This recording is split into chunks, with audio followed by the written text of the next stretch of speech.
তার নাম রাখাটা জরুরি হয় নাই, কিন্তু এই বান্দার ব্যাপারে তার নাম রাখাটা জরুরি হয়ে যাবে। তার কাফন দাফন সবকিছু এরকম ভাবে জরুরি হবে। শুধু জরুরি হবে এরকম বিষয় নয়। ও মুসলমান, একজন ৮০ বছরের একজন মুহাদ্দিস হইতে পারে, মুফতি হইতে পারে, একজন হকপন্থী আলেম অথবা হাজী সাহেব, গাজী সাহেব হইতে পারে। ওই বান্দাকে যতটুকু সম্মানের সাথে তাকে গোসল দিতে হবে। ওই যে দুনিয়ার মধ্যে যেই বান্দা আগমন করার পরে শুধুমাত্র একটি বার চিৎকার দেওয়ার মতো সময় পেয়েছিল, ওই বান্দাকেও ওই ৮০ বছরের একজন আলেম বেচারাকে যতটুকু সম্মানের সাথে আপনি কাফন পরাইবেন, দাফন করবেন, গোসল দিবেন, ১ মিনিট যেই বান্দা হায়াত পেয়েছে অথবা একটি বার চিৎকার দেওয়ার মতো যেই বান্দা হায়াত পেয়েছে, ও মুসলমান, তাকে ঠিক ওরকম সম্মানের সাথে কাফন দাফন করতে হবে, কোনো পার্থক্য করা যাবে না। চিৎকার দিয়ে বলেন সুবহানাল্লাহ। আমার ভাইয়েরা, তাহলে দুনিয়ার হায়াত, এই যে দুনিয়ার সময়, এই সময়ের মূল্য আছে না নাই? কথা বলেন, আছে না নাই? এই সামান্যতম শুধু কি পাইল? একটিবার চিৎকার দেওয়ার মতো সময় বান্দা পাওয়ার কারণে ওই বান্দার কতটুকু মর্যাদা বেড়ে গেল, কতটুকু বেড়ে গেল।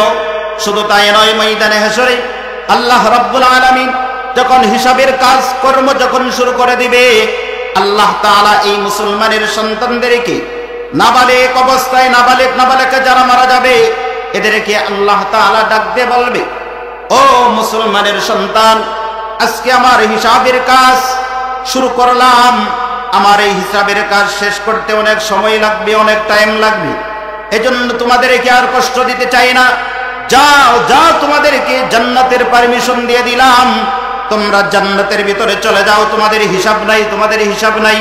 আবার মুসলমানের সন্তানগুলা জান্নাতের দিকে যখন যাইতে যাবে, তাদের মা বাবার কথা মনে পড়ে যাবে। আল্লাহু আকবার বলেন।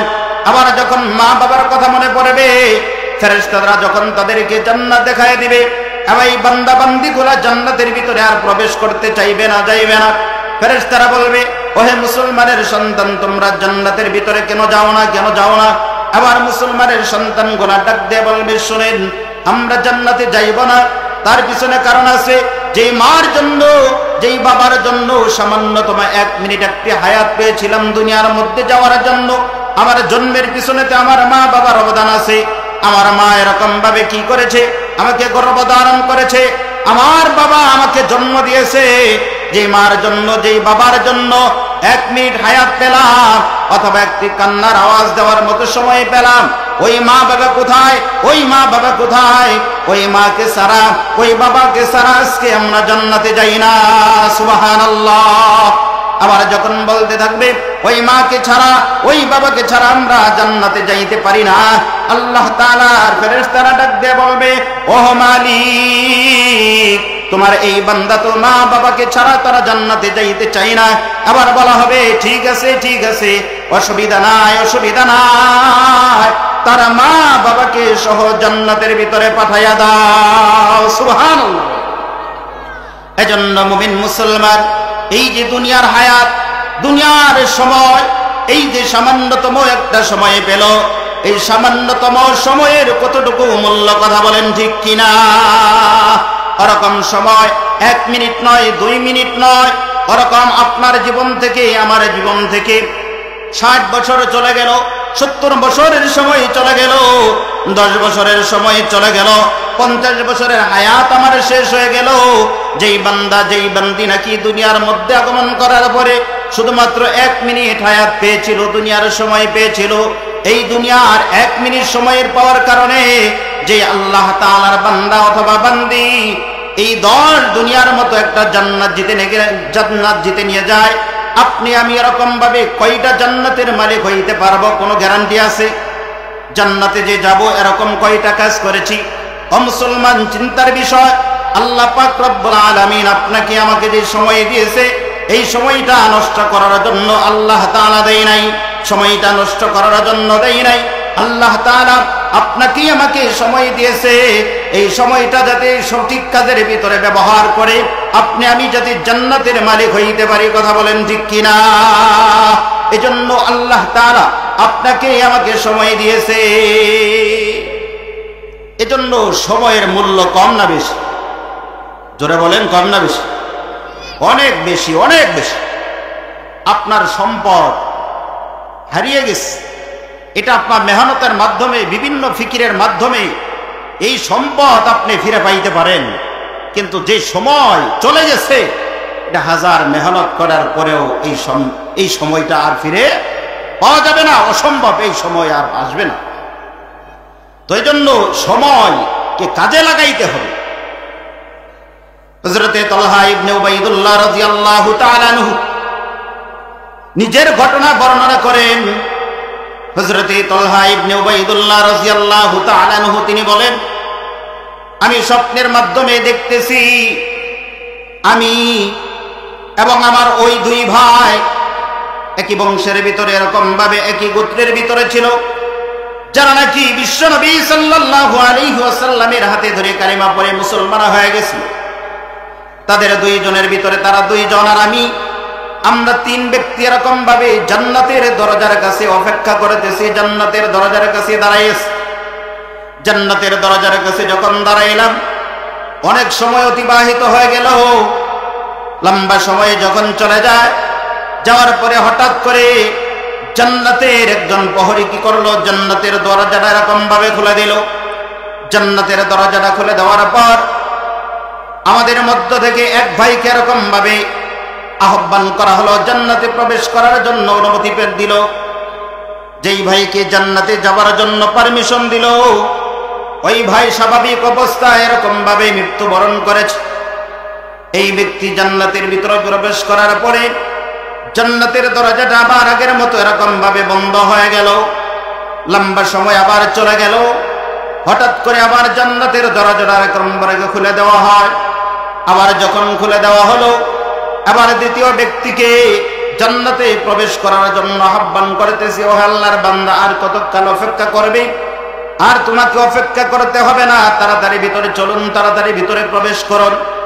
এই কথা যখন বলে, তালহা ইবনে উবাইদুল্লাহ চিন্তা করতেছিলেন, আবার যদি আল্লাহ তাআলার এই বান্দাকে যদি জান্নাতের ভিতরে প্রবেশ করানোর পর জান্নাতের দ্বার যদি খুলে যদি দেওয়া হয়, আর কতকাল জানি আমাকে অপেক্ষা করতে হয়, জানি না কত সময়ের জন্য জানি আমাকে অপেক্ষা করতে হবে। এই চিন্তা আল্লাহ তাআলার বান্দা করতেছে। এই চিন্তা করে ফেরেশতা যে জান্নাতের ভিতরে প্রবেশ করবে, তার চলার গতিটা বন্ধ করে দিলেন, সামনের দিকে গিয়ে দাঁড়াইলেন। দাঁড়ানোর পরে বলতেছে, ভাই, আমার কি জান্নাতে যাবার সময় হয় না এখনো? আবার ডাক দিয়ে বলতেছে, শোনেন শোনেন শোনেন, আপনিও তো জান্নাতি কাফেলার মধ্যে একজন, জান্নাতি মানুষের মধ্যে একজন। তবে আপনি তো স্বপ্ন যুগে দেখতেছেন আপনার তো মরণ হয় নাই।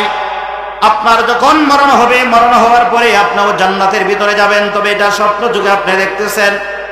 আবার আল্লাহর বান্দা তালহা ইবনে উবাইদুল্লাহ রাদিয়াল্লাহু তাআলা আনহু তার ঘুম ভেঙে গেল। হযরতে তালহা ইবনে উবাইদুল্লাহ রাদিয়াল্লাহু তাআলা আনহুর চিন্তা হলো, যেই ব্যক্তি নাকি ইসলামের জন্য, দ্বীনের জন্য নিজের বুকের তাজা রক্ত বিলীন করে দিল, দ্বীন প্রতিষ্ঠিত করার জন্য শাহাদাত বরণ করেছে, জিহাদের ময়দানে গিয়া শহীদ হয়ে গেছে, ওই শহীদ ব্যক্তিকে জান্নাতের ভিতরে প্রবেশ করার অনুমতি কেন পরে দেওয়া হলো? আর যেই ব্যক্তি স্বাভাবিক অবস্থায়, এই দুই ব্যক্তির ভিতরে মৃত্যুর ভিতরে পার্থক্য ছিল 1 বছর। কয় বছর? যারা বলেন কয় বছর? 1 বছরের পার্থক্য ছিল। যেই ব্যক্তি স্বাভাবিক অবস্থায় 1 বছর পরে মারা গেল, তাকে জান্নাতে যাবার আগে পারমিশন দেওয়া হলো। আর যেই ব্যক্তি নাকি ইসলামের জন্য, দ্বীনের জন্য নিজের জীবনটা বিলীন করে দিয়েছে, তাকে জান্নাতে যাওয়ার পারমিশন পরে দেওয়া হয়েছে। এজন্য তালহা ইবনে উবাইদুল্লাহ রাদিয়াল্লাহু তাআলা আনহু বলেন, আমার চিন্তা হলো, যেই ব্যক্তি শহীদ হয়ে গেল, ওই ব্যক্তির তো জান্নাতে যাওয়ার আগে কথা ছিল, কিন্তু শহীদ ব্যক্তি কেন জান্নাতের ভিতরে পড়ে যাবে? তা হলো তার চিন্তা। আবার নবীজি সাল্লাল্লাহু আলাইহি ওয়াসাল্লামের কাছে জিজ্ঞাসা করে, অথবা অন্য কেহ ঘটনা বর্ণনা করে, নবীজি সাল্লাল্লাহু আলাইহি ওয়াসাল্লামকে যখন প্রশ্ন করে, ইয়া রাসূলুল্লাহ, ইয়া হাবিবাল্লাহ, এই দুইজনের ভিতরে একজন হইল শহীদ, আরেক ব্যক্তি তো শহীদ হয় নাই, নরমাল অবস্থায় এরকম ভাবে 1 বছর পরে মৃত্যুবরণ করলো। যেই ব্যক্তি 1 বছর পরে মৃত্যুবরণ করলো, সে কেন জান্নাতে যাবার আগে অনুমতি পাইল? এটা আমার জানার জন্য মনে চাইতেছে।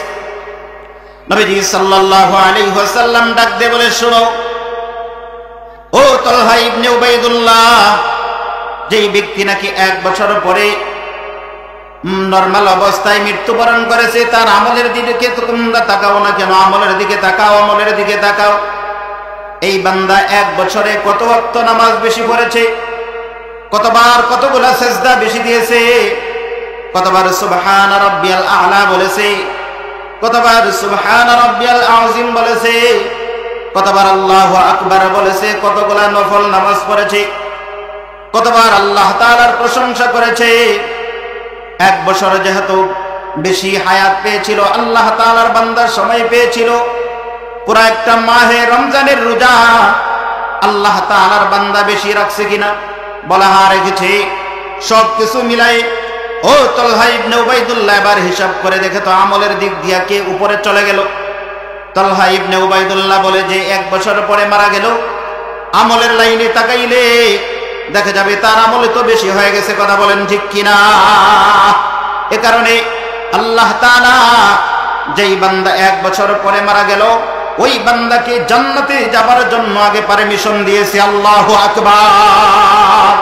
ও মুসলমান, এখান থেকে আপনাকে আমাকে শিক্ষা নিতে হবে, এই যে দুনিয়ার সময়, দুনিয়ার যে হায়াত আছে, এই সময়ের কতটুকু মূল্য। কথা বলেন ঠিক কিনা? নবীজি সাল্লাল্লাহু আলাইহি ওয়াসাল্লামের অনেকগুলা সাহাবী ছিল যারা বেঈমান ছিল, কাফের ছিল, খ্রিস্টান ছিল, ইহুদি ছিল। বেঈমান থাকার পরে 100 বছর, 60 বছর হইতে পারে, 70 বছর হইতে পারে, তারা লম্বা একটা সময় কি করেছে? নাফরমানি করেছে। এমন কোন গুনাহের কাজ নাই যেই কাজটা আল্লাহর বান্দারা করে নাই, সব ধরনের নাফরমানি করেছে। কিন্তু আল্লাহ তাআলা তাদেরকে সময় দিয়েছে। সময় দেওয়ার কারণে আল্লাহ তাআলার বান্দা বান্দিরা এক সময় গিয়া তাওবা করার সুযোগ পেয়েছে। তাওবা করে ইস্তিগফার করে নবীজির হাত ধরে, রাসূলের হাত ধরে কালেমা পড়ে মুসলমান হয়ে গেছে। দুনিয়া থেকে ওই বান্দা বান্দিগুলা জান্নাতের সার্টিফিকেট পেয়েছে। কথা বলেন ঠিক কিনা? তার একমাত্র কারণ হলো এই যে দুনিয়ার যে সময়, এই সময় পেয়েছে। আল্লাহ তাআলার বান্দা কুফরি থেকে ফিরার পরে তাওবা করে কালেমা পড়ে জান্নাতের মেহমান হয়েছে। কথা বলেন ঠিক কিনা? এজন্য এই যে সময়, এই সময়টাকে নষ্ট করা যাবে না, নষ্ট করা যাবে না। কোন বান্দা যদি, এরকম অনেক ইতিহাস আছে, অনেক সাহাবীদের ঘটনা এরকম আছে যারা এরকম ভাবে খ্রিস্টান ছিলেন অথবা অন্য ধর্মের ভিতরে ছিলেন, কিন্তু শুধুমাত্র সময় পেয়েছে কালিমা গ্রহণ করার জন্য। 1 ওয়াক্ত নামাজও পড়তে পারে নাই, একবার মাহে রমজানের রোজাও রাখতে পারে নাই। শুধুমাত্র কালিমা পড়ার সময়টা আল্লাহ তাআলার বান্দা অথবা বান্দিকে আল্লাহ তাআলা দিয়েছেন। আর কোন বান্দা বান্দির কোনো পুঁজি নাই, আর কোন নেক আমল নাই। ওই বান্দার জন্য, ওই বান্দির জন্য এই শুধুমাত্র এই কালিমাটাই জান্নাতে যাওয়ার জন্য যথেষ্ট হয়ে যাইবে। সুবহানাল্লাহ। এই যে আল্লাহ তাআলার বান্দা কি পাইল? সময় পেয়েছে, তাওবা করেছে, কালেমা পড়েছে, জান্নাতের মালিক হয়ে গেছে। কথা বলেন ঠিক কিনা? এই বান্দা সময় যদি না পাইতো, তাওবাও করতে পারতো না, সময় নাই, বান্দা জাহান্নামী হয়ে যাইতো। কিন্তু আল্লাহ তাআলা বান্দাকে সময় দিয়েছে। ও ভাই, এজন্য সময় নষ্ট করা যাবে না, নষ্ট করা যাবে না। 10 বছর পরে ভালো হয়ে যাব, 20 বছর পরে ভালো হয়ে যাইব, না না না, এমন ধোঁকার ভিতরে পড়া যাবে না। মুসলমান, 10 বছর আপনাকে হায়াত পাবেন, এটার কোনো গ্যারান্টি আছে? অনেক মানুষ আছে তারা চিন্তা করে, এখন তো জোয়ান আছি, 10 বছর গিয়া লোক বিবাহ শাদী করি, করার পরে গিয়া তাওবা ইস্তিগফার করে একটা সিস্টেমের মধ্যে আসবো। কথা বলেন ঠিক কিনা? তো আসলে আপনি আমি যে আরো 10 বছরের হায়াত পাবো, এটার কোনো গ্যারান্টি আছে? এই গ্যারান্টি কেউই দিতে পারবে না। আপনি আমি অমুক কর্ম যে করতেই পারবো, এই গ্যারান্টিও আপনার আমার নাই। অতএব এই মুহূর্তে এই সময়ের ভিতরে যা কিছু করণীয় আছে, এই মুহূর্তে আপনার জন্য আমার জন্য সেটা করতে হবে। কথা বলেন ঠিক কিনা? আগামীকাল করব, আগামীকাল না, আজকে করব, এই মুহূর্তে করব, এই মুহূর্তে করতে হবে। পরকাল, পরবর্তী সময়ের জন্য কোনো কাজ রাখা যাবে না, যে পরের সময়ের জন্য আমি ভালো হয়ে যাইব এরকম কর্ম করব না, ওই সময় আমার হাতে নাই, ওই সময় নাই। তো এই জন্য এই মুহূর্তেই তাওবা করতে হবে, এই মুহূর্তে ইস্তিগফার করতে হবে। তো এই জন্য আল্লাহ তাআলা যে সময়ের কসম করেছেন, এমনিতেই কসম করেন নাই, এজন্য সময়ের সাথে সবকিছুরই সম্পর্ক আছে না নাই? এজন্য বান্দা সময়কে নষ্ট করা যাবে না, সময়কে নষ্ট করা যাবে না, সময়কে মূল্যায়ন করতে হবে। সময়কে এরকম ভাবে পুঁজি বানাইয়া আপনি আমি কর্ম করে যাতে আল্লাহ তাআলার জান্নাতের মেহমান হইতে পারি, এজন্য আল্লাহ তাআলা আপনাকে আমাকে সময় দিয়েছেন। আল্লাহ তাআলা আপনাকে আমাকে সময় দিয়েছে ওই চার দোকানে বসে সিনেমার এরকম ভাবে সিনেমার হলের ভিতরে বসে টাচ ধরে ধরে এরকম ভাবে সময় নষ্ট করার জন্য আল্লাহ তাআলা আপনাকে আমাকে সময় দেয় নাই। ভালো কিছু করার জন্য আল্লাহ তাআলা আপনাকে আমাকে সময়গুলা দিয়েছেন। কথা বলেন ঠিক কিনা? সময় যখন চলে যাবে আপনি মনে করতেছেন 10 বছর পরে আমি এই কাজ করব ওই কাজ করব, না ভাই, সম্ভব না। এমন একটা সময় আসবে আপনি সেজদা দিতে চাইবেন, আগে সেজদা করেন নাই, কিন্তু এখন আপনার মনে চায় আপনি একটা সেজদা দিবেন জমিনের মধ্যে, কিন্তু আল্লাহ তাআলা এমন অসুস্থ আপনাকে বানায় রাখছে, আপনার সেজদা দেওয়ার মতো ক্ষমতা আর নেই।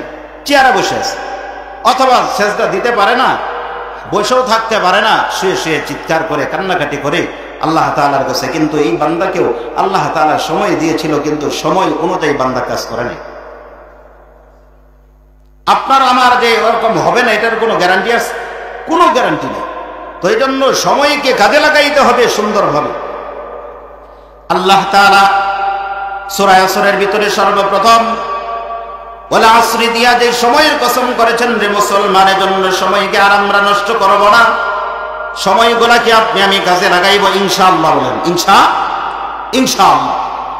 এরপরে আল্লাহ তাআলা বলেন ইন্নাল ইনসানা লাফি খুস। আল্লাহ তাআলা বলে সমস্ত মানুষগুলাই ক্ষতির মধ্যে আছে, ক্ষতিগ্রস্তের মধ্যে আছে, ধ্বংসের মধ্যে আছে। কিভাবে ক্ষতিগ্রস্তের মধ্যে আছে? এই যে আল্লাহ তাআলা আপনাকে আমাকে যে একটা সময় দিয়েছে, এই সময়টার সঠিক ব্যবহার আপনি আমি যদি করতে পারি তাহলে ধ্বংস হব না। আর যদি এই সময়টার উল্টা ব্যবহার যদি আপনি আমি করি তাহলে নিশ্চয়ই ধ্বংস হয়ে যাব। কথা বলেন ঠিক কিনা? সময় যখন চলে যাবে, শেষ হয়ে যাবে, তখন আফসোস করে আর এই সময় এরকম ভাবে ফিরে পাওয়া যাবে না। এজন্য আপনাকে আমাকে কি করতে হবে? ও মুসলমান, আল্লাহ তাআলার বান্দা, ভালো করে শুনেন। আপনার আমার জন্য আল্লাহ পাক রব্বুল আলামিন নির্ধারিত যতটুকু সময় দিয়েছে, ওই সময়গুলোকে আপনাকে আমাকে কাজে লাগাইতে হবে। কথা বলেন ঠিক কিনা আমার ভাইয়েরা? এজন্য সময়ের কত দাম। বসরা শহরের ভিতরে একজন ভরত বিক্রি কর্তা, আইসক্রিম বিক্রি কর্তা, সে কি করতেছে? ওই ভরত বিক্রি করার জন্য এরকম ভাবে ওই বাজারের ভিতরে চলে গেল, বরফ বিক্রি হয় নাই। আসরে নামাজের সময় শেষেছে, বলতেছে আমি ধ্বংস হয়ে গেলাম। এইভাবে আল্লাহ তাআলার বান্দা শুধু চিৎকার করতেছে। আবার আল্লাহ তাআলার ভিন্ন আরেক বান্দা জিজ্ঞাসা করে, ইমাম রাজি রাহমাতুল্লাহ আলাইহি জিজ্ঞাসা করে, ও বাবা তুমি কেন চিৎকার করো? ডাক দিয়ে বলতেছে, বাবা আমি যে ভরত বিক্রি করার জন্য এখানে এসেছিলাম, আমি তো এরকম ভাবে আইসক্রিম বিক্রি করার জন্য আগমন করেছিলাম, সন্ধ্যা হয়ে যাইতেছে, সময় শেষ হয়ে যাইতেছে, আমার বরফগুলা তো বিক্রি করা হয় নাই, আমার আইসক্রিম গুলা তো বিক্রি করা হয় নাই। আর আমার আইসক্রিম গুলা যদি বিক্রি আমি যদি করতে পারি তাহলে আমি বড় ক্ষতিগ্রস্ত হয়ে যাবে, আমি ধ্বংস হয়ে যাব, আমার লাভে আসলে যা আছে সবকিছুই ধ্বংস হয়ে যাবে। আল্লাহ তাআলার বান্দা এরকম চিৎকার করতেছে। ও মুসলমান, ওই যে বরফগুলা জমাট বাঁধা ছিল একসাথে, সুন্দর আইসক্রিমটা ছিল, সময় অতিবাহিত হওয়ার কারণে ওই বরফটা কি করলো? আস্তে আস্তে করে 1 ফোঁটা 2 ফোঁটা পানি পড়তে এই জমাটকৃত বরফটা এক সময় দেখা যাবে সম্পূর্ণভাবে পানিতে রূপান্তরিত হয়ে যায়। কথা বলেন ঠিক কিনা ও মুসলমান? এজন্য কি করলো? আল্লাহর বান্দা চিৎকার করতেছে। ইমাম রাজি রাহমাতুল্লাহ আলাইহি বলেন, এই আয়াতের এই যে ক্ষতিগ্রস্ত হবে এটার ব্যাখ্যা আমি ওই বরফ বিক্রি কর্তার কাছে শিক্ষা গ্রহণ করেছি। একজন বরফ বিক্রি করতেছে, তার কাছে শিক্ষা গ্রহণ করলাম যে আপনাকে আমাকে আল্লাহ তাআলা নির্ধারিত যতটুকু হায়াত দিয়েছেন, আপনার হায়াত আমার হায়াতটা কিন্তু ঠিক ওরকম ভাবেই আস্তে আস্তে করে চলে যাইতেছে। ওই বরফ যেমন আস্তে আস্তে গলে গলে পানিতে রূপান্তরিত হয়ে যায়, আপনাকে আমাকে আল্লাহ তাআলা যতটুকু নির্ধারিত হায়াত দিয়েছিলেন ওই হায়াতগুলোও কিন্তু ঠিক এরকম ভাবে আস্তে আস্তে চলে যাইতেছে। কথা বলেন ঠিক কিনা? এজন্য মুমিন মুসলমান এই হায়াতকে কদর করতে হবে। ইল্লাল্লাযীনা আমানু, আল্লাহ তাআলা বলে তারা ক্ষতিগ্রস্ত হবে না, তারা ক্ষতিগ্রস্ত হবে না। চার শ্রেণীর মানুষ এরকম ভাবে ধ্বংসের ভিতরে পড়বে না। কয় শ্রেণীর মানুষ? চার শ্রেণীর মানুষ এরকম ভাবে ধ্বংস হবে না, ক্ষতিগ্রস্তের মধ্যে পড়বে না। চার ধরনের মানুষ, ওই চার ধরনের মানুষের ভিতরে আল্লাহ রাব্বুল আলামিন বলেন ইল্লাল্লাযীনা আমানু। এক নম্বরে যেই মানুষগুলো হবে যারা আল্লাহ তাআলার উপর ঈমান আনয়ন করবে। কার উপর ঈমান আনবে? জোরে বলেন, জোরে বলেন, কার উপর ঈমান আনতে হবে? আর জোরে বলেন, কার উপর ঈমান আনবো? যারা আল্লাহকে বিশ্বাস করে তারা হলো ঈমানদার। কথা বলেন ঠিক কিনা?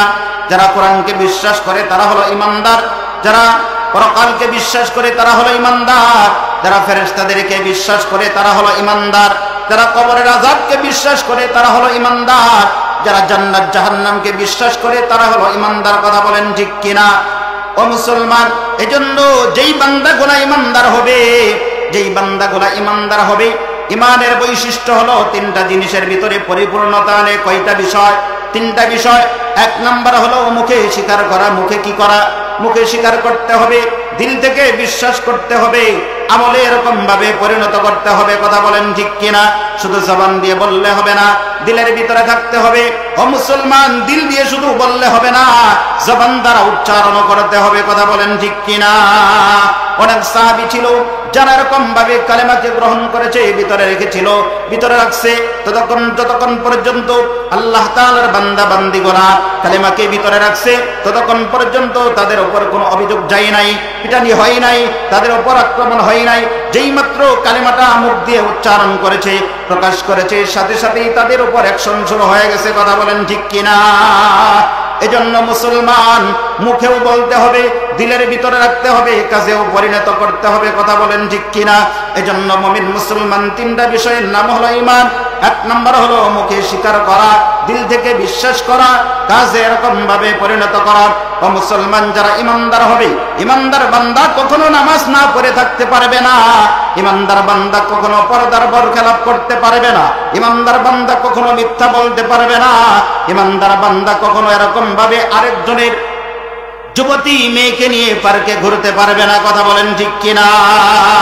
ইমানদার বান্দা কখনো সুদ খাইতে পারে না, ইমানদার বান্দা কখনো আরেকজনের মালকে এরকম ভাবে নষ্ট করতে পারে না, ইমানদার বান্দা কখনো মানুষকে ধোঁকা দিতে পারবে না, ইমানদার বান্দা কখনো এরকম ভাবে দুই নাম্বারি করে ইনকাম করতে পারবে না, ইমানদার বান্দা কখনো মা বাবার সাথে এরকম ভাবে নাফরমানি করতে পারে না, ইমানদার বান্দা কখনো ফুকুদের হক এরকম ভাবে নষ্ট করতে পারে না। কথা বলেন ঠিক কিনা? ও মুসলমান, ইমানদার বান্দাদের অনেকগুলা বৈশিষ্ট্য আছে, অনেকগুলা বৈশিষ্ট্য আছে। ও মুসলমান, যারা ইমানদার হবে তাদের ব্যাপারে আল্লাহ রাব্বুল আলামিন বললেন, আলা ইন্না আউলিয়া আল্লাহি লা খাউফুন আলাইহিম ওয়ালা হুম ইয়াহজানুন। যারা ইমানদার হবে, যারা নেককার হবে, তাদের কোনো ভয় নাই, তাদের কোনো চিন্তা নাই। কথা বলেন ঠিক কিনা? ইমানদার বান্দা যারা হবে তাদের ভিতরে কোনো ভয় থাকবে না, তাদের কোনো চিন্তা থাকবে না। ও মুসলমান, আজ থেকে অনেক দিন আগের কথা, বিশ্বনবী সাল্লাল্লাহু আলাইহি ওয়াসাল্লাম এই পৃথিবীর ভিতরে আগমন করার পূর্বের কথা। ইমানদার বান্দাদের কেমন গুণ হবে? একজন ইমানদার বান্দা এই পৃথিবীতে থাকতে আল্লাহ তাআলা এই আসমানকে ধ্বংস করবে না, জমিনকে ধ্বংস করবে না। যতক্ষণ পর্যন্ত একজন ইমানদার বান্দা এই পৃথিবীর ভিতরে থাকবে, ততক্ষণ পর্যন্ত আল্লাহ তাআলা আসমানকে আসমানের জায়গাতে, জমিনকে জমিনের জায়গার ভিতরে, এই পুরা কায়নাতকে আল্লাহ তাআলা টিকায় রাখবে। সুবহানাল্লাহ বলেন সুবহানাল্লাহ। যখন দেখা যাবে একজন ইমানদার বান্দাও থাকবে না, একজন ব্যক্তি আল্লাহ ওয়ালাও থাকবে না, আল্লাহ আল্লাহ বলবে, এমন মানুষ যখন খুঁজে পাওয়া যাবে না, আল্লাহ তাআলা আসমানকে আসমানের জায়গাতে রাখবে না, জমিনকে জমিনের জায়গার ভিতরে আর রাখবে না। ও মুসলমান, এই কথা থেকে প্রমাণিত হয় ইমানদার বান্দার অনেক দাম। কথা বলেন ঠিক কিনা? ইমানদার বান্দার কারণে আল্লাহ তাআলা আসমানকে আসমানের জায়গাতে টিকায় রাখছেন, জমিনকে জমিনের জায়গার ভিতরে টিকায় রাখছেন। ও মুসলমান, এজন্য আপনার জন্য, আমার জন্য ঈমান, সত্যিকার অর্থে যে ঈমানটা আছে, ওই ঈমানটা রাখা অনেক জরুরি। কথা বলেন ঠিক কিনা? বিশ্বনবী সাল্লাল্লাহু আলাইহি ওয়াসাল্লাম পৃথিবীর ভিতরে আসার আগের সময়ের একটি ঘটনা। ওই জামানার ভিতরে একজন বাদশা ছিল, যেই বাদশার নাম হলো ইউসুফ জুনাওয়াজ। ইউসুফ জুনাওয়াজ ওই সময়ের মানুষগুলার ভিতরে জাদুর বিদ্যার প্রচলনটা বেশি ছিল। আর ওই জামানার মধ্যে যারা ইমানদার ব্যক্তি ছিল, ওই ইমানদার ব্যক্তিদেরকে তারা ধরে ধরে আগুনের ভিতরে ফালায় মারত। একটা গর্ত করত, গর্তের ভিতরে আগুন জ্বলাইতো, আগুন জ্বালানোর পরে ওই গর্তের ভিতরে ইমানদার বান্দা যারা থাকতো তাদেরকে ফালায় দিয়ে মারত। নাউযুবিল্লাহ। তাদের অপরাধ কি? ওমা নাকামু মিনহুম ইল্লা আইয়ুমিনু বিল্লাহ। তাদের একমাত্র অপরাধ আইয়ুমিনু বিল্লাহ, আল্লাহকে রব বলে মানে আল্লাহকে স্বীকার করেছে, এটাই ছিল তাদের অপরাধ, আর কোনো অপরাধ না। হযরত আলী রাদিয়াল্লাহু তাআলা আনহু বর্ণনা করেন, তিনটা মত পাওয়া যায়। একটা হলো তারা হলো পারস্যের রাজা, পারস্যের অধিবাসী। এই পারস্যের রাজা কি করেছিল? মাহরাম মহিলাদেরকে বিবাহ করা বৈধ করতে চাইল। যে মহিলাকে বিবাহ করা হালাল না, এটাকে যখন তারা বিবাহ করার জন্য বৈধ ঘোষণা দেওয়ার জন্য চাইতেছে, তখন ইমানদার যারা ছিল তারা এটা বাধা দিতে শুরু করলো। আর যখন বাধা দেয়, এই বাধা দেওয়ার কারণে যারা বাধা দিতেছে তাদেরকে এরকম ভাবে আগুনের ভিতরে ফেলাইতে শুরু। এরপরে দ্বিতীয় বর্ণনা আসলো, ইয়ামানের মধ্যে যারা বেঈমান ছিল এবং ইমানদার ছিল, এই দুই দলের ভিতরে যুদ্ধ শুরু হয়। এই দুই দল যখন জিহাদে অংশগ্রহণ করে, যুদ্ধ যখন করে, প্রথমত যারা ইমানদার ছিল, মুমিন ছিল, তারা বিজয় অর্জন করে। বিজয় অর্জন করার পরে আবার যুদ্ধ শুরু হয়। এই যুদ্ধের মধ্যে মুসলমানরা পরাজয় বরণ করে, কাফেররা জয় অর্জন করে। যেই মাত্র তারা জয় অর্জন করলো, তাদের ক্ষমতা বেড়ে গেল। ক্ষমতা থাকার কারণে ওই ইমানদারদেরকে ধরে ধরে আবার আগুনের ভিতরে ফালানো শুরু করলো। এটা ছিল তাদের কাজ। আরেক বর্ণনায় আছে তারা ছিল হাবশার অধিবাসী। তো ওই যে ইউসুফ জুনাওয়াজ, তার বাড়িতে ছিল একজন জাদুঘর। কি ছিল? জাদুঘর। এই জাদুঘর বৃদ্ধ হয়ে গেছে। বৃদ্ধ হওয়ার পরে বাচ্চাকে ডাক দিয়ে বলতেছে, বাচ্চা, আমি তো বৃদ্ধ হয়ে গেছি, আমার বয়স হয়ে গেছে, জানা নাই কোন সময় আমি মারা যাব।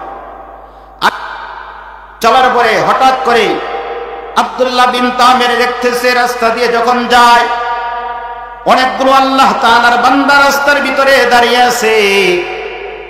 অনেকগুলা মানুষ রাস্তা বন্ধ করে দাঁড়িয়ে আছে, কেহই সামনের দিকে অগ্রসর হয় না।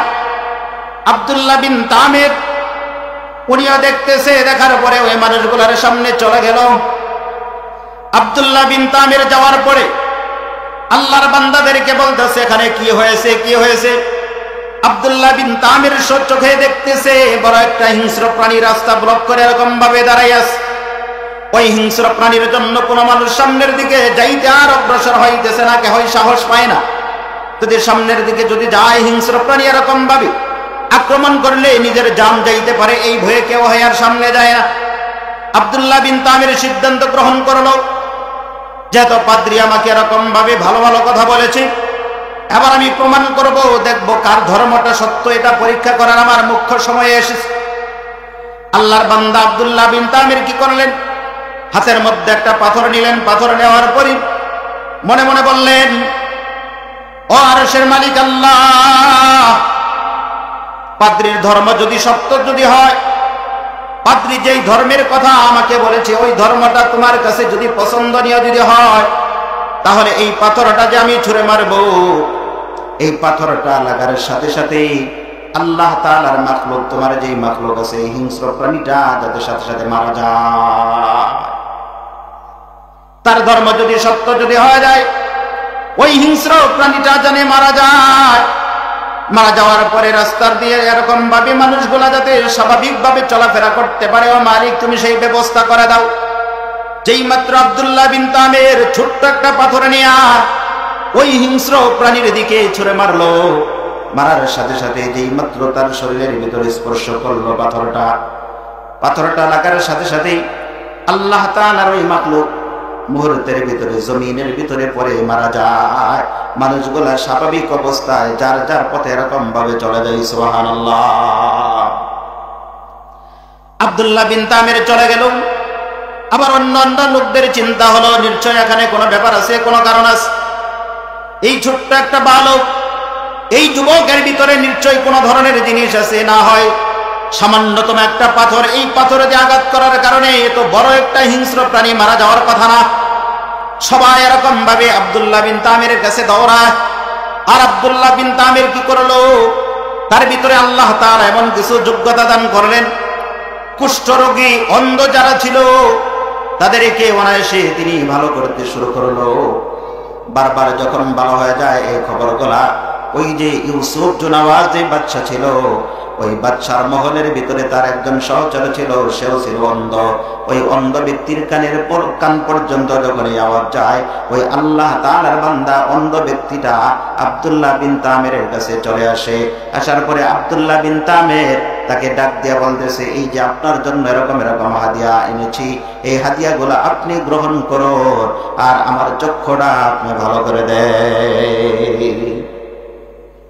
আব্দুল্লাহ বিন তামির ডাক দেয়া বলে, ভালো করতে পারি না আমি, ভালো করা মন্দ করা আমার কোনো ক্ষমতা নাই। সমস্ত ক্ষমতা হলো কার? ধরে বলেন সমস্ত ক্ষমতা কার? চক্ষু ভালো করতে পারে একমাত্র আমার আল্লাহ। আমার কোনো ক্ষমতা নাই, আমার কোনো ক্ষমতা নাই, আমি তো আপনাকে ভালো করতে পারি না, ভালো করতে পারি না। তবে হ্যাঁ, আপনি যদি ওই আল্লাহ তাআলার উপর যদি ঈমান আনয়ন যদি করেন, ওই মালিককে আপনি যদি বিশ্বাস যদি করেন, তাহলে আমি আল্লাহ তাআলার কাছে দোয়া করব, আল্লাহ তাআলা যেন আপনার চক্ষুটা ভালো করে দেয়। সুবহানাল্লাহ। আমার ভাইয়েরা, আল্লাহ তাআলার ওই অন্ধ বান্দা কি করলো? আল্লাহকে বিশ্বাস করলো।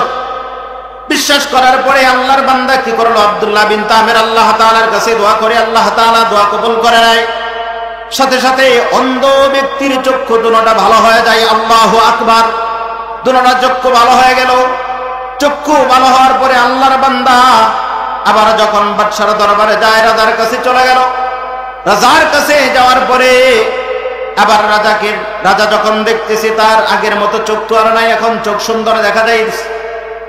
আবার তাকে ডাক দিয়ে বলে, চোখ কোথায় পাইলা? ব্যাপারটা কি? কোথা থেকে চিকিৎসা নিয়েছ? আবার আল্লাহ তাআলার বান্দা ডাক দিয়ে বলে, আমার আল্লাহ আমার চোখের আলোকে ফিরাইয়া দিয়েছি। সুবহানাল্লাহ। যেই মাত্র বলেছে আমার আল্লাহ তাআলা আমার চক্ষু ফিরাইয়া দিয়েছে, আবার বাচ্চা বলতেছে, কোন আল্লাহ তোমাকে চোখের আলো ফিরাইয়া দিয়েছে? আমি ছাড়া কোনো ইলাহ আছে? আমি ছাড়া তো তোমার আর কে আল্লাহ আছে? বলে, হ্যাঁ হ্যাঁ, আমার একজন মাবুদ আছে, যিনি আপনাকে বানাইছে, যিনি আমাকে বানাইছে, তিনি আমার চোখের আলোটাকে ফিরাইয়ে দিয়েছে। সুবহানাল্লাহ। এই কথা যখন বলেছে, বাচ্চা রাগ হয়ে গেছে, ক্ষোভ হয়ে গেছে। রাগ এবং ক্ষোভে তাকে অনেক ধরনের মার নির্যাতন করলো, অনেকগুলো পিটানো দিল। আবার মার খাওয়ার পরে আল্লাহ তাআলার বান্দা বাধ্য হইয়া ওই যে আব্দুল্লাহ বিন তামির, ওই তামিরের কথা বলে দিল, ওই যুবক আমাকে ভালো করে দিয়েছে। আবার যুবককে ডাকলো, আব্দুল্লাহ বিন তামিরকে বলল, এ বেটা, তুমি কি ধর্ম ত্যাগ করবা নাকি এরকম ভাবে মৃত্যুবরণ করতে চাও? তোমার কাছে কোনটা পছন্দনীয় হয় বলো? আব্দুল্লাহ বিন তামির বলে, না না, আমি তো আল্লাহ তাআলাকে বিশ্বাস করি, যিনি আপনাকে বানাইছে, যিনি আমাকে বানাইছে, আমি তো তাকেই বিশ্বাস করি। আবার আব্দুল্লাহ বিন তামিরকে এরকম ভাবে অনেক ধরনের মার নির্যাতন করা হয়।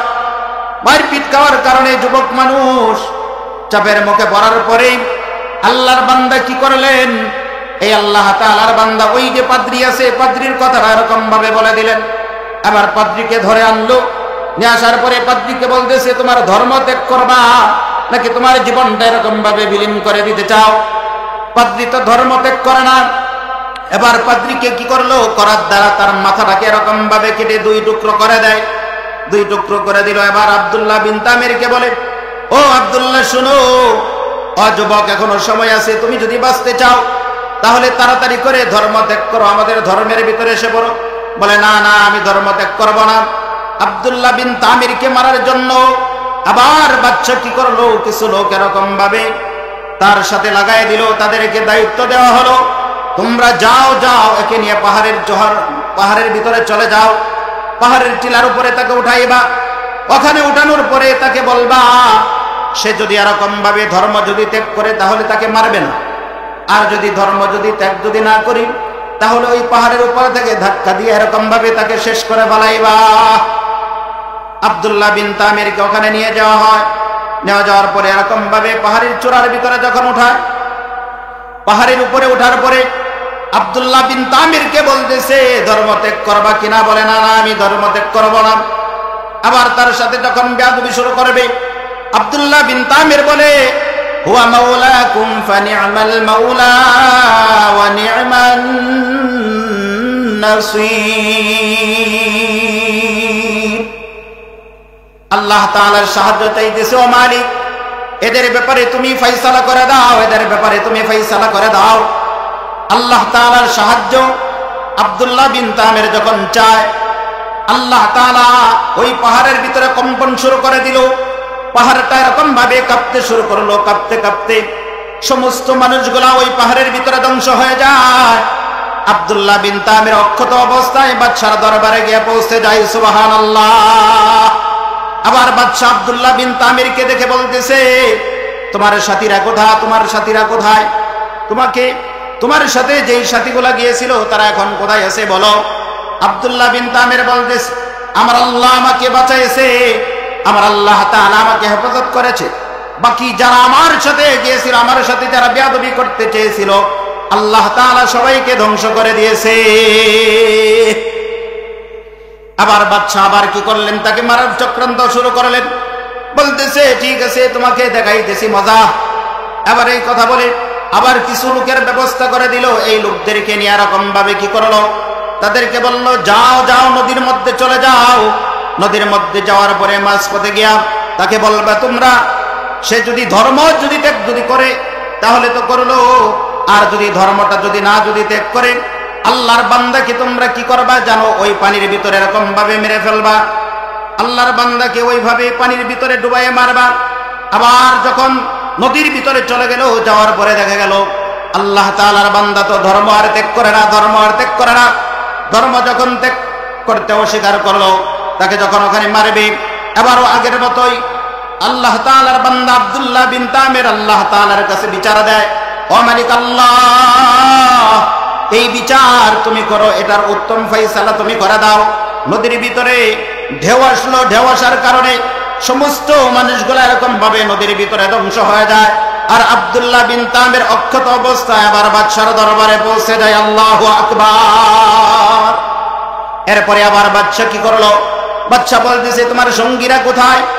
আব্দুল্লাহ বিন তামির বলে, তাদেরকে আল্লাহ তাআলা ধ্বংস করে দিয়েছে, আল্লাহ তাআলা আমাকে হেফাজত করেছে। সুবহানাল্লাহ। এই কথা বলার পরে আবার বাদশা কি করলো? বলে, ঠিক আছে অসুবিধা নাই। আবার কিছু লোকের ব্যবস্থা করলো, তাদেরকে বলতেছে, যাও যাও এই যুবককে আগুনের ভিতরে ফালাইয়া, এই গর্তের ভিতরে ফালাইয়া আগুন দিয়ে তাকে পুরো ছারখার করে দাও। আবার আগুনের ভিতরে যখন ফালানোর সিদ্ধান্ত নিল, আবার আগুনের কাছে গেল। আগুনের ভিতরে যাওয়ার পরে আব্দুল্লাহ বিন তামিরকে যেখানে আগুন দিয়ে পোড়ার কথা ছিল, আব্দুল্লাহ বিন তামির তো মরল না। আগুনের কাছে যারা গিয়েছিল সবাইকে আল্লাহ তাআলা ওই আগুনের মাধ্যমে সবাইকে ধ্বংস করে দেয়। আব্দুল্লাহ বিন তামির এবার অক্ষত অবস্থায় বাদশার দরবারে চলে যায়। আল্লাহু আকবার। কথা বলে না যে রাখে আল্লাহ, মারে কে? আল্লাহ যদি বাঁচায়, দুনিয়ার কোন শক্তি কাউকে মারতে পারবে? পারে না। আর আল্লাহ যদি মারে, কেউ তাকে বাঁচাইতে পারবে না। এই জন্য দেখেন, এই যে ইমানদার বান্দা, তার কেমন পাওয়ার যে আল্লাহ তাআলা তাকে সব জায়গা থেকেই বাঁচাইতেছে। বান্দার আস্থা ভরসা কার উপরে? আল্লাহর উপরে। এই জন্য আল্লাহ তাআলা তাকে এরকম ভাবে বাঁচাইতেছে। কথা বলেন ঠিক কিনা? আব্দুল্লাহ বিন তামির আবার বাচ্চাকে ডাক দিয়ে বলে, শুনেন ও বাচ্চা, আমাকে এইভাবে আপনি মারতে পারবেন না, আমাকে মারতে পারবেন না। আমাকে যদি আপনি যদি মারতেই যদি চান, তাহলে আপনাকে আমি একটা পরামর্শ দেই, পরামর্শ অনুযায়ী আপনি যদি কাজ করেন তাহলে আমাকে মারতে পারবেন। বলে, কি পরামর্শ তুমি বলো? বলতেছে, খোলা একটা ময়দানের ভিতরে মানুষদেরকে একত্রিত করবেন, একত্রিত করার পরে ওই জায়গার ভিতরে আমাকে নিবেন। আমি যখন উপস্থিত হব, আমাকে একটা শুলির ভিতরে ওঠানোর পরে আর ওখান থেকে একটা তীর নিবেন। নেওয়ার পরে আমি যেই মালিককে বিশ্বাস করি, আল্লাহ তাআলাকে বিশ্বাস করি, ওই আল্লাহ তাআলার নাম উচ্চারণ করে একটা তীর আমার গায়ের ভিতরে ছুঁড়ে মারবেন, যেই মাত্র এই তীরটা আমার শরীরের ভিতরে লাগবে আমি সাথে সাথেই মারা যাব। বাচ্চা কি করলো? বলে ঠিক আছে, সুন্দর পরামর্শ। এই পরামর্শ অনুযায়ী তাই কাজ করতেছে, মানুষের সমাগম হয়েছে। আবার আল্লাহর বান্দাকে শরীরের ভিতরে ওঠানোর পরে আবার তীর বের করে মারলো। এই দৃশ্যগুলা যেই মানুষগুলো এরকম ভাবে দেখতেছে যে আব্দুল্লাহ বিন তামির যেই ধর্ম গ্রহণ করেছিল ওটাই হলো সত্য ধর্ম, ওটাই সত্য ধর্ম। এই বাদশা জোর করে যেই ধর্ম গ্রহণ করাইতে চায়, যেই ধর্মটা এরকম ভাবে পালন করাতে চায়, এই ধর্ম সত্য নয়, এই ধর্ম সত্য না। যতগুলো মানুষ এরকম ভাবে এই দৃশ্যকে এরকম দেখতেছিল, সমস্ত মানুষগুলা কালেমা পড়ে মুসলমান হয়ে যায়।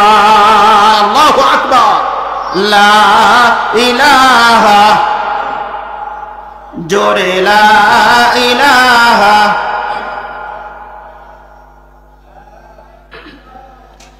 ইল্লাল্লাহ, লা ইলাহা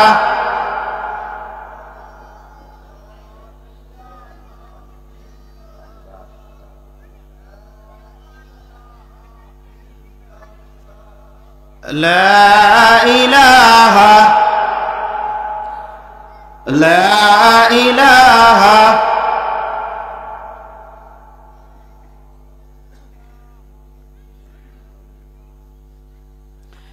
লা ইলাহা ইল্লাল্লাহু মুহাম্মাদুর রাসূলুল্লাহ সাল্লাল্লাহু আলাইহি ওয়াসাল্লাম। এজন্য দেখেন ইমানদার যারা তাদের পাওয়ার কত। এজন্য মুমিন ভাইরা, ইমানদারের মতো ইমানদার যদি আপনি আমি যদি হইতে পারি, তাহলে আল্লাহ তাআলা আপনার আমার মর্যাদা অনেক গুণ বৃদ্ধি করে দিবে। কথা বলেন ঠিক কিনা? যেইভাবে আল্লাহ তাআলা ঈমান আনয়ন করার জন্য বলেছেন, আরেকটা ঘটনা মনে পড়েছে আপনাদেরকে শোনায়া দেয়, তারা কেমন ইমানদার ছিল, আপনি আমি কেমন ইমানদার। জালালউদ্দিন সুয়ুতী রাহমাতুল্লাহি আলাইহি শরহুস সুদুরে একটি ওকিয়া নিয়ে আসছেন, একটি ঘটনা নিয়ে আসছেন। দেখেন ওই ঘটনাটা কত চমৎকার। আল্লাহ তাআলার তিন বান্দা সহোদর, তিন ভাই, পথ চলতে চলতে চলতে চলতে এরকম ভাবে জালেম রাজা পর্যন্ত পৌঁছে যায়।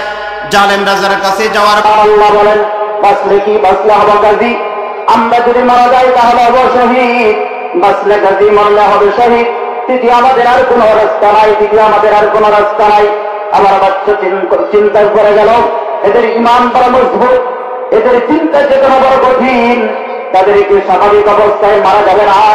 আবার তাদেরকে বলল, তার যে সরকার ছিল ওই বাচ্চার লোকদেরকে ডাকতে বলে, শোনো এদের মারার জন্য ব্যবস্থা করো, মারার জন্য ব্যবস্থা করো। বড় একটা ডেকের ভিতরে তেলকে এরকম ভাবে জাল দিতে শুরু করলো।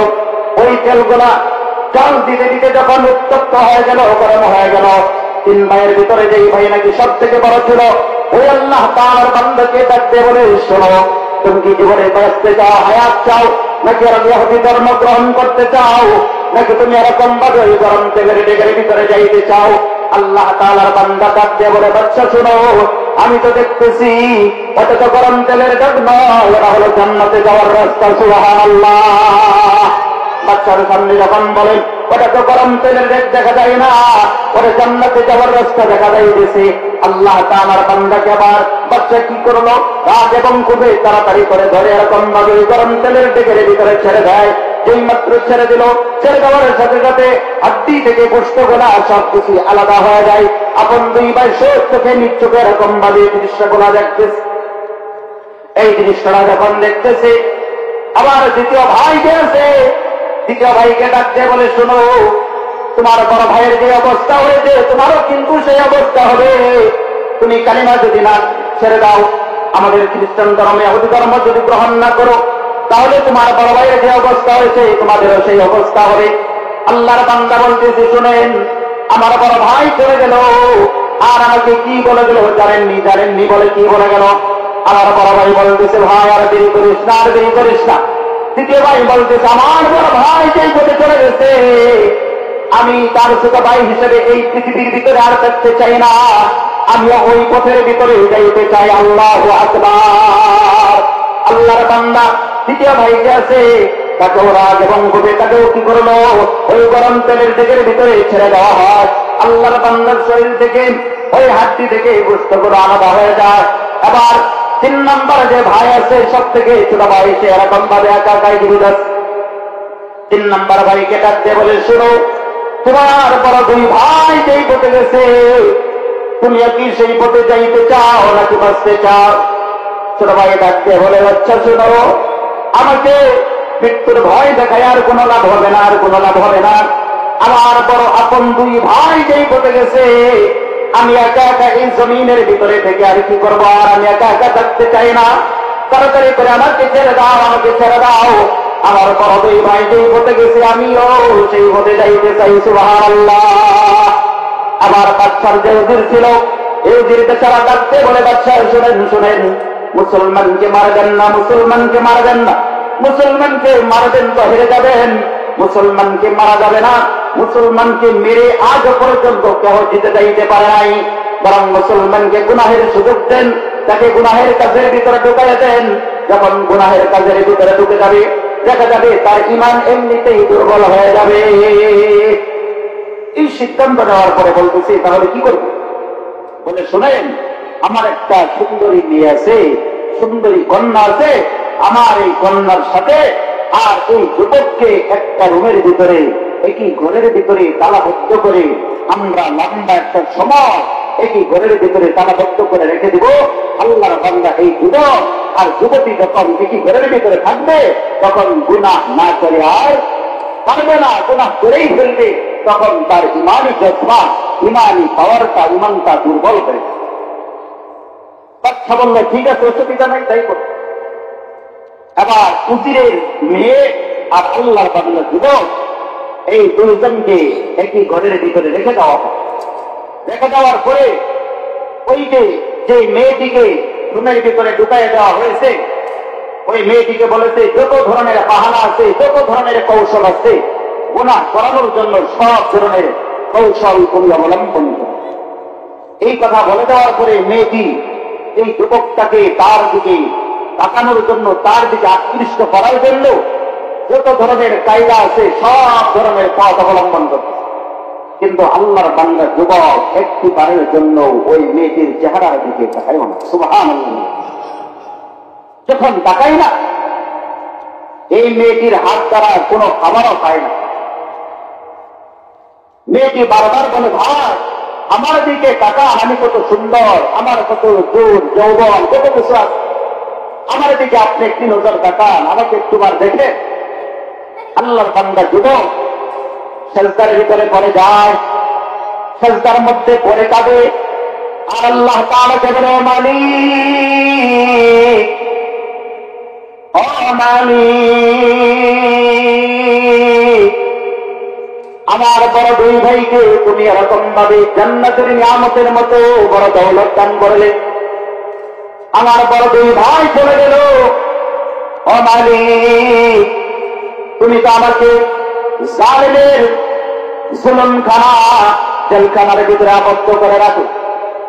ও মালিক, তোমার কাছে সাহায্য চাই, তোমার কাছে প্রার্থনা জানাই, যত ধরনের কৌশল তারাই করুক না কেন, আমার ঈমান যাতে কোনোভাবেই ধ্বংস যাতে না হয়ে যায়।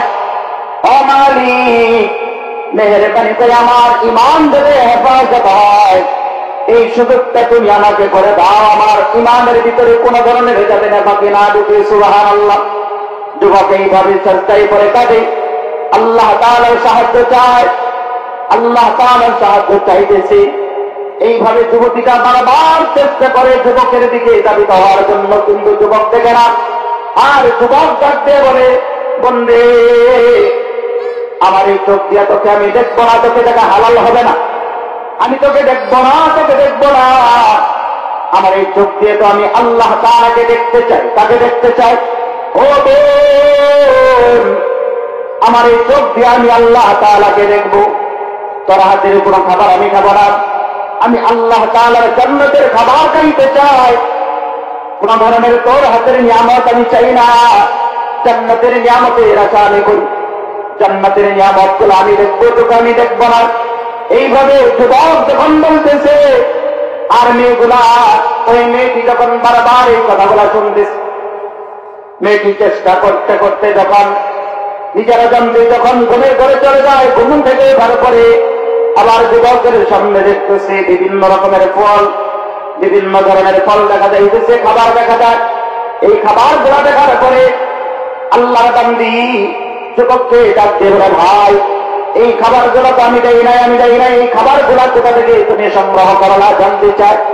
আবার যুবক ডাক দিয়ে বলে, ওয়াজাদা ইনদাহা রিজকা قال يا مريم أنى لك هذا قالت هو من عند الله إن الله يرزق من يشاء بغير حساب الله أكبر। আল্লাহ যাকে চায় তাকে বিনা পরিশ্রমে আল্লাহ তাআলা খাবার দান করে। ও বোন, এই যে খাবারগুলো তুমি দেখতেছো, আমার আল্লাহ তাআলা আমার জন্য জান্নাত থেকে এই খাবারগুলা মেহমানদারির জন্য পাঠিয়ে দিয়েছে। সুবহানাল্লাহ। যেই মাত্র এই কথাটা বলেছে, আবার যুবতীটা এই কথাগুলো শোনার পরে যুবতীর দিলটা এরকম ভাবে নরম হয়ে গেল, দুর্বল হয়ে গেল। আবার যুবতীটা তিনিও এরকম ভাবে যুবকের দিকে দুর্বল হয়ে গেল। যে যুবকের সামনে জান্নাতের এরকম ভাবে ফল আসে, ওই যুবক তো স্বাভাবিক কোন যুবক হইতে পারে না, স্বাভাবিক কোন যুবক হইতে পারে না। এইভাবে যখন চলতে থাকে, আবার ওই মেয়েটির যে বাবা সৌদির ওদের বেচারা আবার কি করলো, আবার মেয়েটির কাছে চলে গেল। যাওয়ার পরে বলতেছে, মারে তুমি কি কি গুনার কাজ করাইলা, বলো কি কি গুনার কাজ করাইলা, তুমি বলো তোমার গুনাহের এই বিষয়গুলা বর্ণনা দাও। আবার মেয়েটি চোখ থেকে পানি ঝরঝর করে ছেড়ে বলতেছে, ও বাবা, আমি এরকম ভাবে কোন গুনার কাজ করাইব, তুমি যাকে এরকম ভাবে আমার কাছে পাঠিয়ে দিয়েছিলে সে তো একটিবারের জন্য আমার দিকে তাকাইও নাই। সুবহানাল্লাহ। ও বাবা, ওই যুবকের যেই সমস্ত দৃশ্যগুলো আমি দেখেছি, বাবারে ওই দৃশ্যগুলো দেখার কারণে ওই যুবক যেই ধর্ম গ্রহণ করেছে, আমাকে তো ওই যুবকের ধর্মটা গ্রহণ করতে মারা যাইতেছে। সুবহানাল্লাহ। আবার বাবা বলতেছে, বেটি খামোশ হয়ে যাও, খামোশ হয়ে যাও। এই কথাটা যদি বাচ্চা যদি জানতে পারে তাহলে তোমাকেও মেরে ফেলবে, আমাকেও মেরে ফেলবে। আবার চিকিৎসার কথা বলেই বাচ্চার কাছ থেকে আলাদা করে দিল। বলতেছে, তার আপন দুই ভাই এরকম ভাবে আপনি কি করেছেন, তার সামনে এরকম ভাবে মেরে ফেলেছেন, তার মাথার আর ঠিক নাই। এজন্য আল্লাহ তাআলার বান্দা কোনটা মেয়ে কোনটা ভুল সেটা চিনার মতো কোনো ক্ষমতা নাই। এজন্য ও বাচ্চা, আমাকে একটু সময় দেন, আমাকে একটু সময় দেন। তাদেরকে চিকিৎসা করাবো, চিকিৎসা করার পরে সুস্থ করার পরে তারপরে দেখা যাবে। অর্থাৎ এটা বাহানা কইরা মেয়েটিকে আর ওই যুবকটাকে আলাদা করে নিতে চাইতেছে। আবার মেয়েটি যখন চলে যাইতেছে, আর যুবকের সাথে যখন আবার যুবকটি যখন চলে যাবে, আবার যুবক আল্লাহ তাআলাকে ডাকতে বলে, ও মালিক, তুমি তো আল্লাহ, যে আল্লাহ নাকি জালেমের জিন্দাখানা থেকে এরকম ভাবে বাহানা করে আমাকে বের করে আনতে পারলা। ও মালিক, আমার বড় দুই ভাই যে পথে গেছে, ও মালিক মেহেরবানি করে তুমি আমাকে সেই পথে কবুল করে নাও। এইভাবে যুবক আল্লাহ তাআলার কাছে যখন দোয়া করতে শুরু করলো, আল্লাহ তাআলার বান্দা আর ওই যে বান্দি আছে, এই মেয়েটি বলতেছে, ভাই তুমি কোথায় যাইতেছো, একা একা যাও না, আমাকে নিয়ে যাও। যুবক বলতেছে, তুমি একজন যুবতী মানুষ, তোমাকে আমি নিতে পারি না, তুমি তো এখনো মুসলমান হও নাই। বলে, আমি মুসলমান হয়ে যাব। আবার কালিমা পড়ে